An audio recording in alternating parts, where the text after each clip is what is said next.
a exponer el doctor Enrique Uribe Arzate se denomina la concepción tetradimensional del derecho para la garantía de los derechos humanos.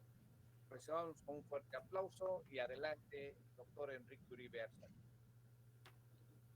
Muchas gracias, estimado doctor Rafael Sánchez Vázquez, líder indiscutible de una gran cantidad de juristas que se han formado ahí en la Benemérita Universidad Autónoma de Puebla, también reconocido jurista de talla nacional e internacional.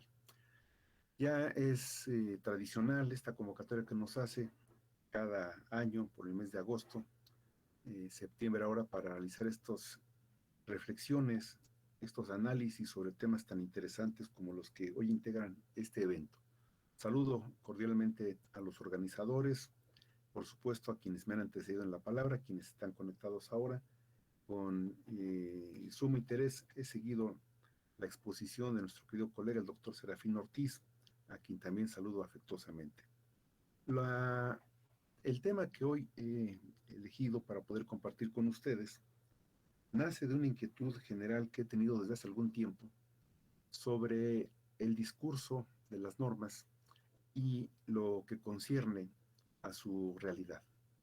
En un trabajo que tuvo la fortuna de ser publicado en Jurídicas de la UNAM, describí esta situación como la necesidad de plasmar una dimensión vivencial pragmática de los derechos, habida cuenta de que lo que tenemos casi siempre es de corte positivista.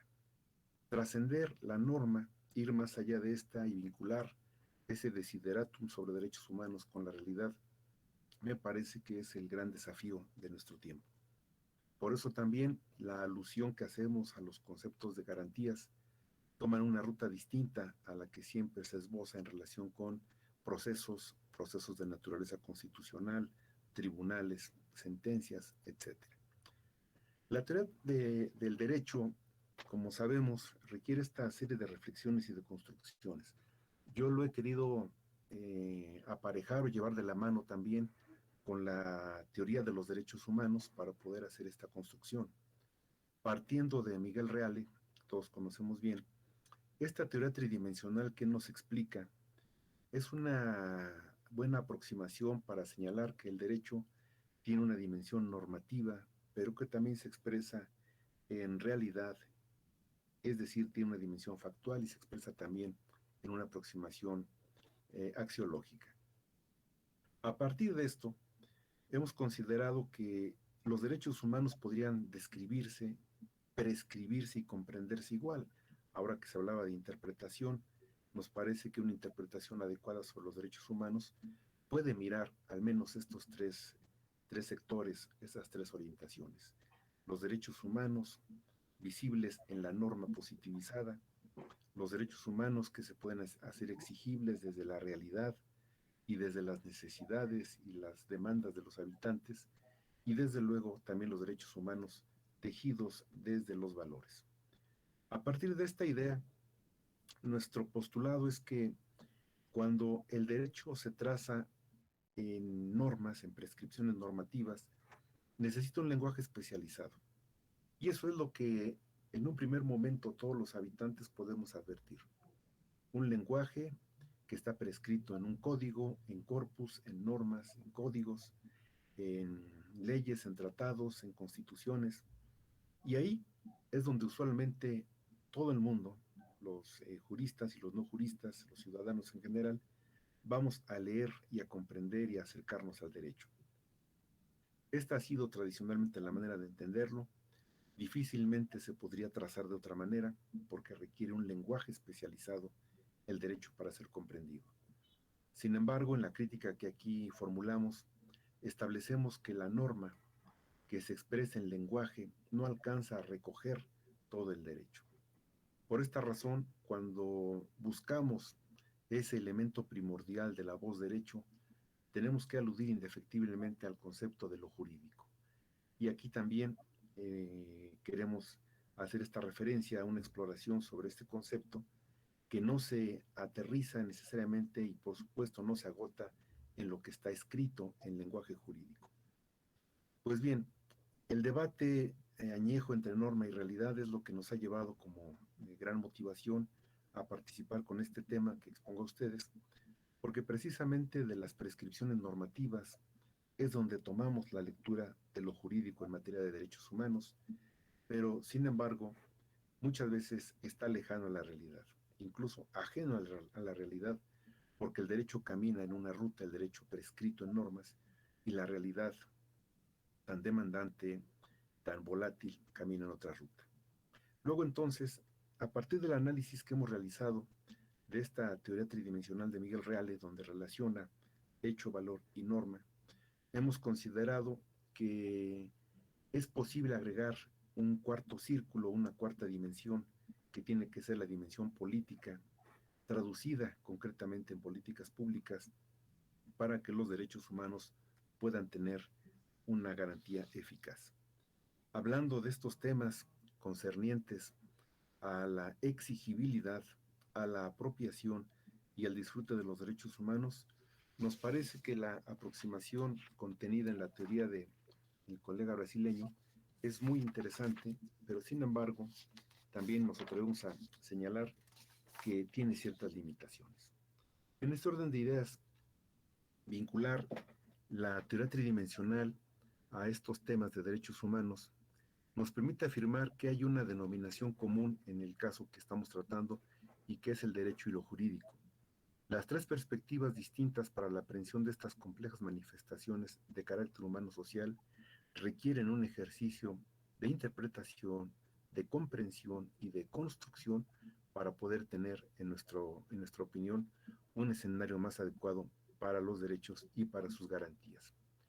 En este orden de ideas, todas las expresiones que se pueden comprender bajo el dosel de los derechos humanos, por principio son visibles a partir de la lectura que es posible hacer de los textos jurídicos que los contienen y describen. Sin embargo, no es esta la única manera, y creemos que no debe serlo, de aproximarnos al entendimiento de lo que bajo el concepto derechos humanos es posible visibilizar. A partir de esta idea central, y de acuerdo con la teoría que hemos analizado de Miguel Reale, podemos afirmar que en términos críticos, la necesidad de contar con una perspectiva distinta nos puede llevar a formular algunas consideraciones. Rápidamente me refiero en un esquema que aquí tenemos a la proyección de carácter monolítico o bidimensional de estas normas. Cuando se trata solamente del derecho como norma, tenemos un derecho positivo ajeno a la realidad y potencialmente injusto. Cuando se tiene solamente como hecho, es un derecho factual carente de exigibilidad y potencialmente arbitrario. Cuando se tiene como valor, es un derecho directriz, así lo llamamos, carente de fuerza vinculante y posiblemente inalcanzable. Estas son las posturas monolíticas o unidimensionales. En la obra de Miguel Reale se habla también de esta posibilidad de hablar de una perspectiva bidimensional y sin embargo, cuando tenemos la combinación de las mismas, podemos tener lo siguiente. En primer lugar, el derecho como norma y como hecho corresponde a un derecho eficaz, pero peligrosamente injusto. Cuando tenemos el derecho como hecho y valor, tenemos un derecho como imposición revolucionaria. Cuando tenemos el derecho como norma y como valor, el derecho es ideal, pero está desconectado de la realidad. Juntando los tres elementos que convergen, ahí donde los tres círculos que esboza Miguel Reale se unen, podemos hablar de un derecho, norma, hecho y valor, una teoría tridimensional que la ha construido perfectamente, pero en este caso el derecho justo, aquiescente con la realidad y potencialmente verificable, lamentablemente depende de la acción humano-social contenida en la política. Por esta razón, y de acuerdo con este hilo argumental, hemos formulado la idea de que a esta teoría tridimensional podríamos agregarle un cuarto círculo, que es el que corresponde a la dimensión política.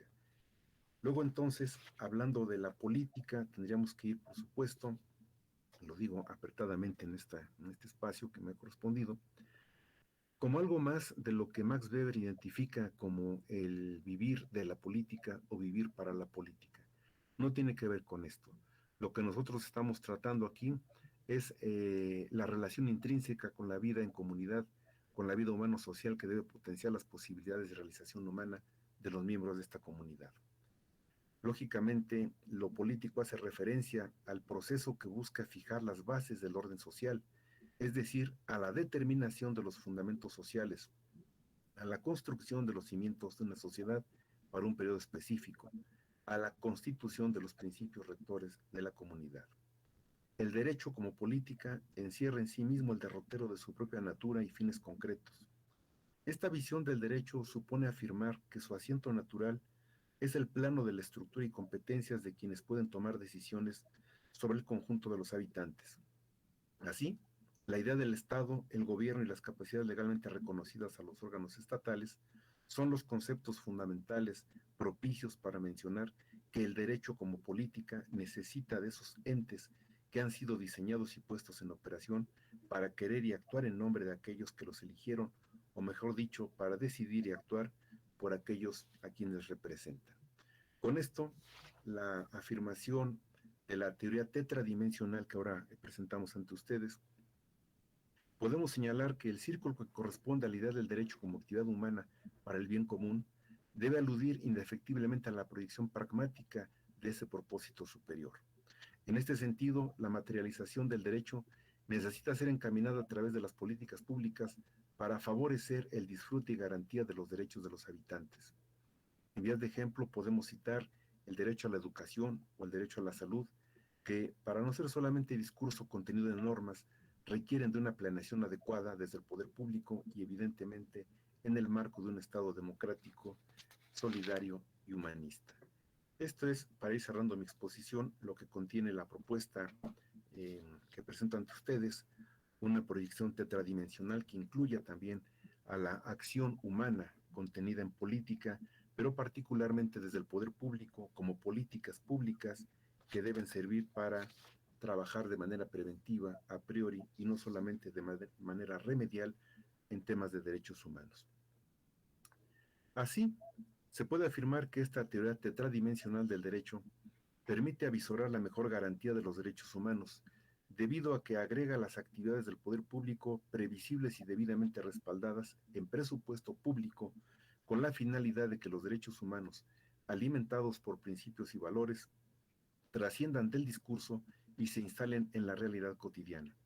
Es evidente que esta concepción tetradimensional del derecho, como la mejor garantía de los derechos humanos, debe ir acompañada de un tipo de Estado caracterizado por la solidaridad y el humanismo y un compromiso indeclinable con los más vulnerables. Así, cito a Haberle para ir cerrando mi exposición, abro comillas, los derechos humanos, entendidos como derechos de todo ser humano en todas las naciones, incluyendo los llamados apátridas, tienen su raíz al mismo tiempo en el estado constitucional de la actual etapa evolutiva y en la humanidad universal. Cierro la cita y concluyo señalando que todos los argumentos hasta ahora defendibles sobre los derechos humanos tendrán un mejor derrotero desde las políticas públicas del Estado constitucional, social y eminentemente humanista que toda la sociedad debe construir. Como colofón, los derechos humanos cuestan, hay que invertir en los derechos humanos, pero no en vías remediales, sino en vías preventivas que permitan no solo su exigibilidad ante los tribunales, sino antes de eso su disfrute y apropiación por parte de los habitantes. Es cuanto, muchísimas gracias por su atención. Muchísimas gracias, doctor.